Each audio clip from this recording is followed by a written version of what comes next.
The rain had been falling for hours, tapping against the thin windows of the small two-bedroom house like it wanted to come inside. Inside, Daniel was folding laundry at the kitchen table. Tiny shirts and socks for his 8-year-old daughter, Lily. He wasn't rich. In fact, some nights the bills kept him awake longer than the coffee he drank. But this was their home, and every piece of it, from the squeaky front door to the mismatched cups, was full of love. It was almost 9 p.m. when the knock came. A soft, hesitant knock, the kind people use when they're not sure they'll be welcome. Daniel frowned. No one ever visited this late. He opened the door, and there she was, a young woman, drenched from the rain, her hair clinging to her face. She had no umbrella, no coat thick enough for this weather, and in her hands was a small leather bag that looked like it had seen better days. "Hi, I'm sorry to bother you," she said, her voice calm but tired. "My car broke down about a mile from here. The tow truck said they'd come in the morning. I don't really know where else to go." Daniel glanced past her. The rain was now coming down sideways. He looked at Lily, who had peeked out from behind him with wide eyes, then back at the woman. "You can come in. We don't have much, but it's dry and warm," he said. She stepped inside, murmuring a thank you that seemed to carry more weight than the moment required. He noticed her shoes, designer, but worn at the edges. And yet, she didn't carry herself like someone who wanted to be recognized for luxury. The next half hour was spent with Lily showing her where the spare blanket was, and Daniel finding an old sweatshirt she could change into. She sat at the kitchen table with a mug of tea, while Lily chattered away about her school projects. "I'm Emily," she finally said, smiling at Lily. "And you must be the boss of the house." Lily giggled. "Dad says I'm the assistant boss, but when he's tired, I take over." Daniel rolled his eyes, but smiled. He couldn't remember the last time Lily had warmed up to someone so fast. If you are enjoying this story, like and subscribe for more heartwarming stories like this. Now let's continue. The night settled into a strange, comfortable rhythm. Emily helped Lily draw, while Daniel prepared a simple dinner: pasta with tomato sauce and a few slices of bread. She ate it without a word of complaint, even though it was probably the farthest thing from fine dining. "You really saved me tonight," Emily said quietly once Lily had gone to bed. "Most people wouldn't open their door to a stranger." "Most people haven't been where I've been," Daniel replied. "I know what it's like to need a little kindness." For a moment, she looked at him differently, not as the man who had let her in, but as someone she saw and understood. The rain hadn't stopped by midnight. Emily offered to sleep on the couch, but Daniel insisted she take his room. He stayed in the living room, half listening to the sound of the storm and half wondering why the house already felt different with her in it. When morning came, the world outside was still wet and gray, but inside, the smell of coffee and laughter filled the air. Emily had made breakfast, pancakes that were slightly uneven, but made Lily's eyes light up. "This is the best breakfast ever," Lily announced. Daniel leaned against the doorway, watching him. Emily had her hair pulled back now, her face free of makeup, and there was no sign of the polished, expensive woman her shoes had hinted at. She looked ordinary, and yet she made the small kitchen feel like a place from a memory he didn't even have. Her tow truck was supposed to arrive by 10, but when the driver called to say he'd be delayed until noon, Daniel noticed Lily's smile widen. She didn't want Emily to leave just yet, and if he was honest, neither did he. By the time noon came, Emily had taught Lily a new card game, helped Daniel fix the squeaky bathroom door, and laughed more than she probably had in weeks. It was a kind of laughter that didn't need champagne or a penthouse view, just warmth, trust, and the smell of pancakes still lingering in the air. When the tow truck finally arrived, Emily stood at the doorway with her bag. She hesitated. "Thank you," she said, meeting Daniel's eyes, "for everything. I hope I see you again." "You know where we are," he replied with a small smile. And then she was gone. Daniel thought that was the end of it. Just a night. Just a kindness. But life has a way of circling back, and neither he nor Lily knew that Emily's return would not only change their home, but reveal a truth that would leave him questioning everything he thought he knew about her. 2 days after the storm, Daniel was at the hardware store picking up a new light bulb when he heard a familiar voice behind him. "Are you always this hard to find?" He turned, and there was Emily, hair dry and neat this time, wearing a simple gray sweater and jeans. She looked different from the soaked stranger on his porch, but her smile was the same. "I didn't think I'd run into you," Daniel said. "Thought you'd be halfway across the state by now." She shrugged. "Turns out I had some business here. And, well, I was wondering if I could stop by and see you and Lily." That afternoon, she did. Lily nearly tripped over the rug, running to the door, when she heard Emily's voice. The girl threw her arms around her, no hesitation. "I was hoping you'd come back," Lily said, her face glowing. Emily knelt down. "So was I." From that day, Emily became a regular visitor. Sometimes she'd show up with a bag of groceries, other times with nothing but her time. She taught Lily how to braid friendship bracelets, helped her with math homework, and even joined their little Saturday movie nights. Curled up on the couch with popcorn, the three of them laughing at old animated films. And here's where I'll ask you, the one listening to this story, where in the world are you watching or listening from right now? Drop it in the comments. It's always amazing to see how far these stories travel. Weeks passed, and Daniel started noticing things about Emily that didn't add up. She always had cash on her, but never used credit cards. She drove an old sedan, yet somehow knew wines by taste and could talk about foreign cities with a familiarity he'd never heard. She never talked about family, only that she moved around a lot. But whatever her story was, Lily didn't care. To her, Emily was like an older sister and a mother figure rolled into one. One evening, as the sun dipped behind the houses, Emily stayed for dinner. Daniel had cooked his signature chicken stew, and the three of them sat at the table long after the food was gone, talking about nothing in particular. Lily excused herself to get a book from her room, leaving Daniel and Emily alone. "You really made her happy," Daniel said quietly. Emily looked at him, something unspoken in her eyes. "She's made me happy too." "You both have." The next weekend, they went to the park. Lily ran ahead, laughing as she kicked a soccer ball toward Emily. Emily didn't play like a polite guest. She ran, she tripped, she laughed until she was breathless. Daniel couldn't remember the last time he saw someone fit into their lives so naturally. When they sat on the bench afterward, Daniel noticed her hands trembling slightly from the cold. He took off his jacket and draped it over her shoulders. She looked at him, startled for a second, then smiled faintly. "Careful, Daniel. People might think you're starting to like me." He smirked. "People might be right." It wasn't love at first sight. It was quieter than that, the kind of connection that builds over shared meals and side jokes, and the way Emily always listened when he talked, as if nothing else in the world mattered. One night, after Lily had fallen asleep, Emily stayed behind to help clean up. Daniel washed the dishes and she dried them, their hands brushing once in a while. It was nothing, and yet it was everything. "You could have stayed anywhere that night," Daniel said suddenly. "Why my door?" Emily paused.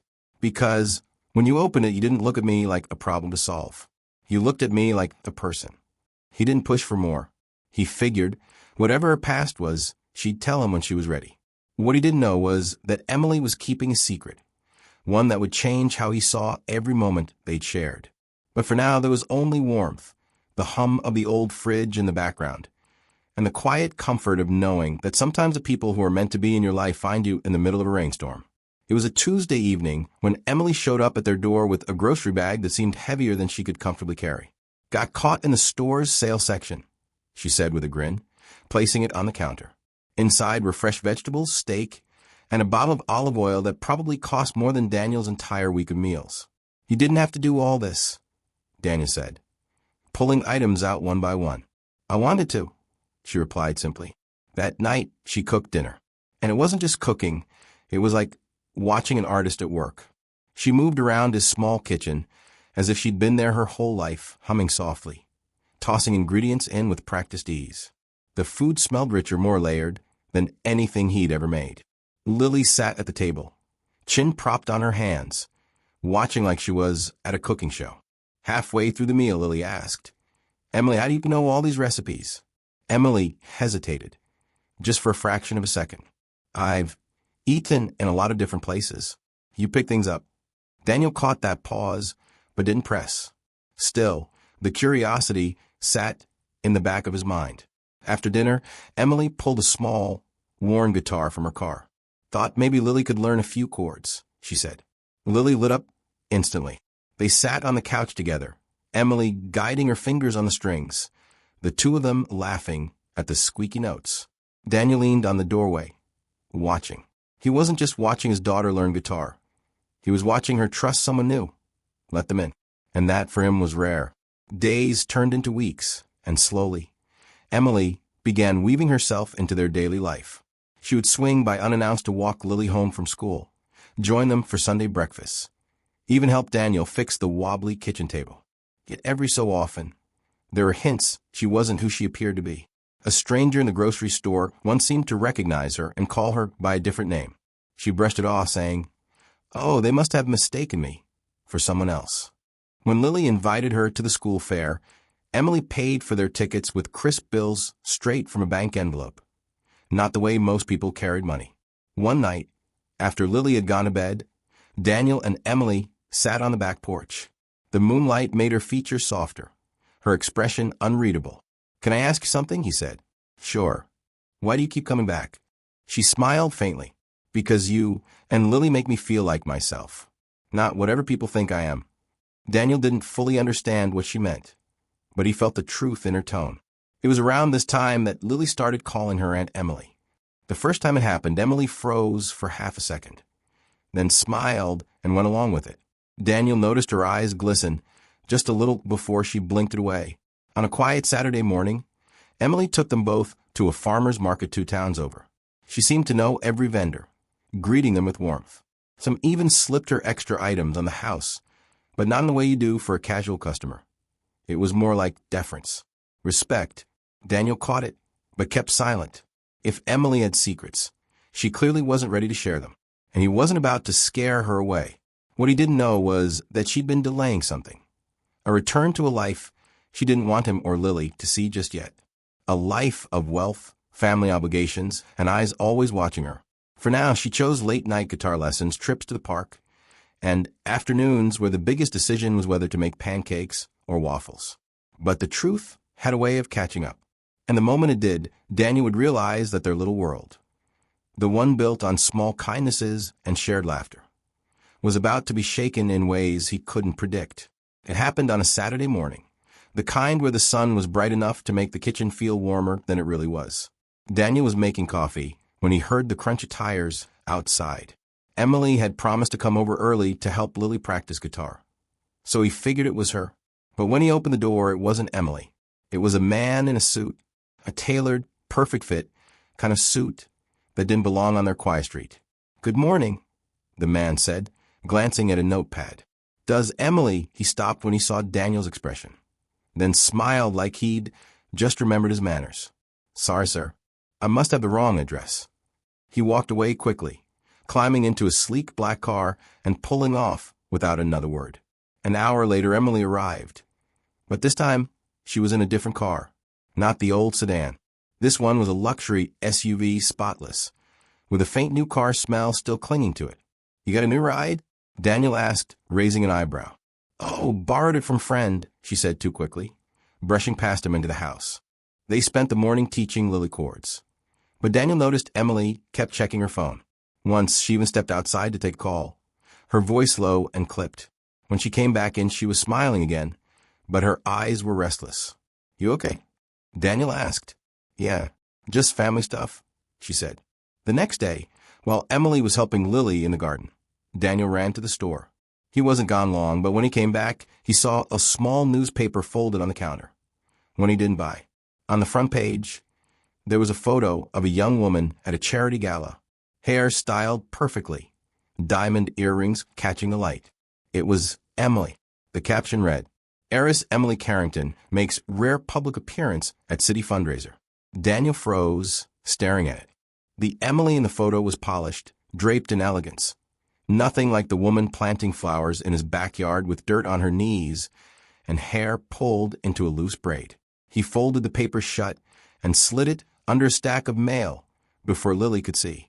That evening, after Lily went to bed, Emily stayed to help Daniel clean up the kitchen. The silence between them was heavier than usual. "I had a visitor this morning," Daniel said casually, rinsing a plate. "Guy in a suit. Asked if you were here." Emily's hands paused in the dishwater. "And what did you say?" "That he had the wrong address." She was quiet for a moment, then whispered, Thank you. He wanted to ask her about the newspaper, the SUV, the man in the suit. But instead, he said, "You don't have to tell me anything you're not ready to." Emily looked at him, then really looked at him, and her voice softened.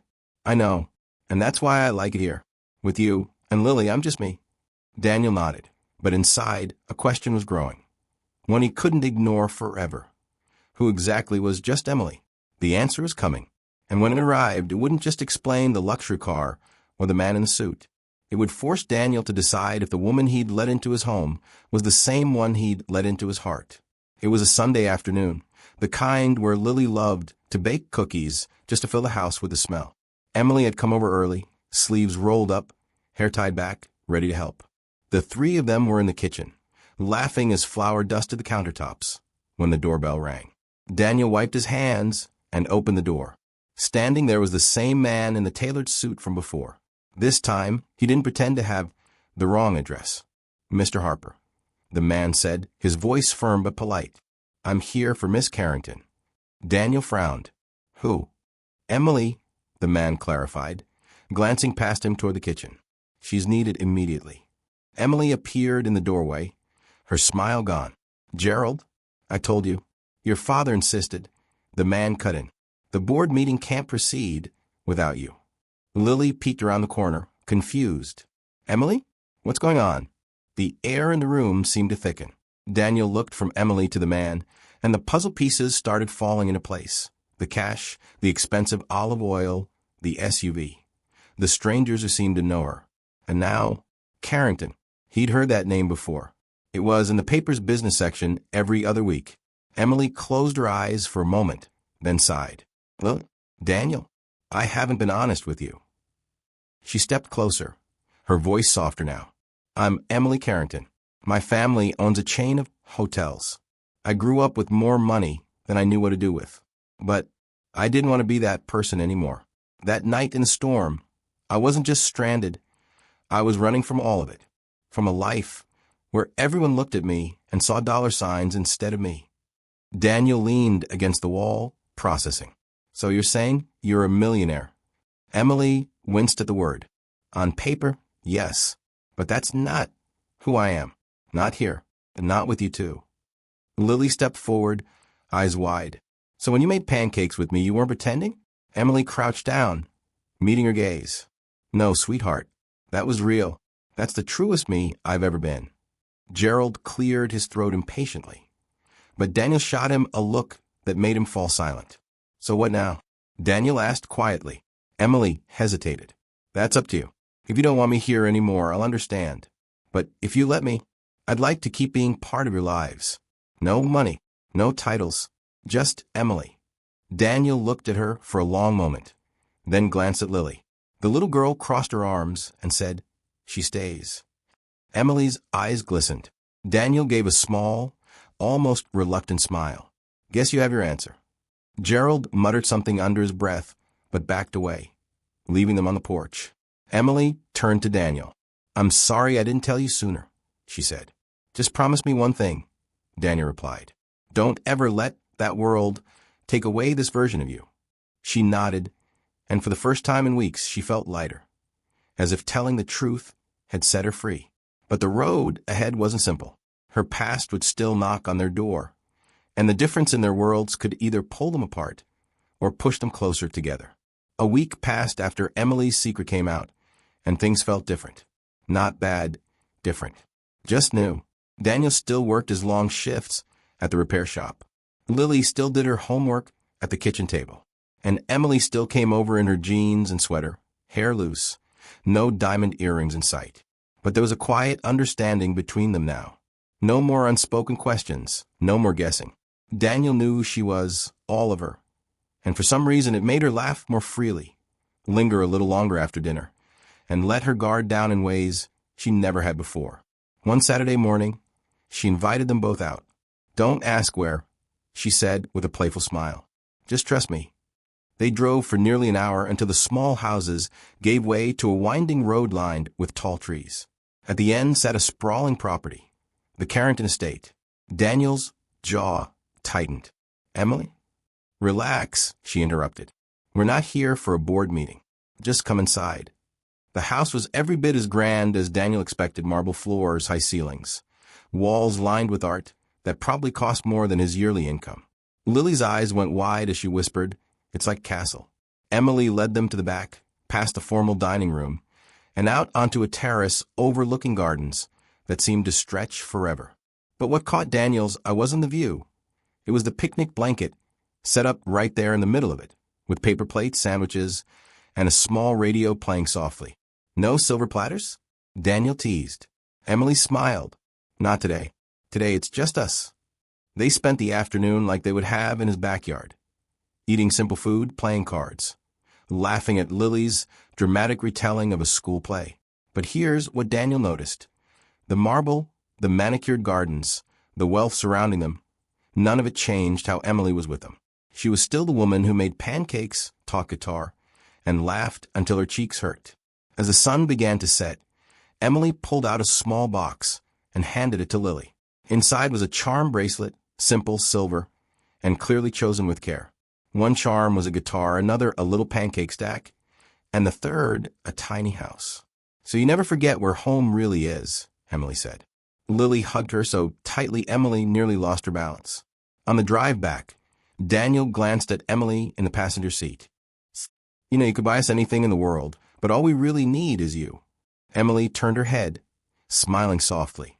"Good, because all I really want is this." When they got home, Lily ran inside to put her bracelet in a safe place. Daniel and Emily lingered on the porch, the same porch where it all began. The air was cool, the sky deep blue. Daniel looked at her, the girl who had once knocked on his door, soaking wet, with nothing but a leather bag and a quiet smile. "So," he said, "is this still just for one night?" Emily stepped closer, eyes warm. "No, Daniel, this is for good." And with that, two worlds that couldn't have been more different became one, built not on money or status, but on the kind of love you can't buy, the kind that begins with a knock on the door during a rainstorm and never truly ends.